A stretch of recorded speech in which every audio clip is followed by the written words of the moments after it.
My journey has not ended yet. Her last entry. Okay.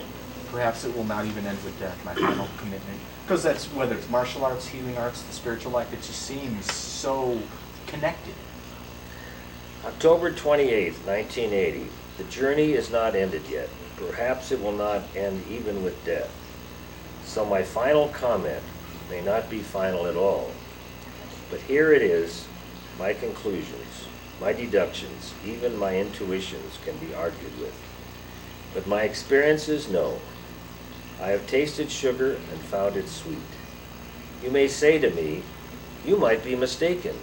It may be sour, it may be salty. And I will say to you, it is sweet.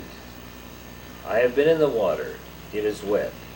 The stuff of the universe is consciousness, and the nature of consciousness is bliss. It's great writing. That's so beautiful. I can't. No, I know. Well, she was a beautiful soul. And, you know, sometimes beauty does not always evidence itself on the surface. I mean, if you were to know Nancy, you might not think her to be a saint. I mean, you know, many saints and many holy people do not expose themselves so readily. And she was not, she would go to pujas, for instance, and she would leave immediately.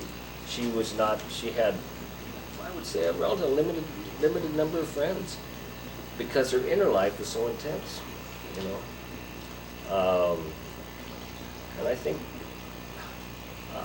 I was probably fooled for a long time because I knew her for almost 20 years, and I went up there on weekends, and as Lincoln compliments me in his little afterward in this book, he said, you know, it's her son, he said that she sort of regarded me as her second son, and I was a great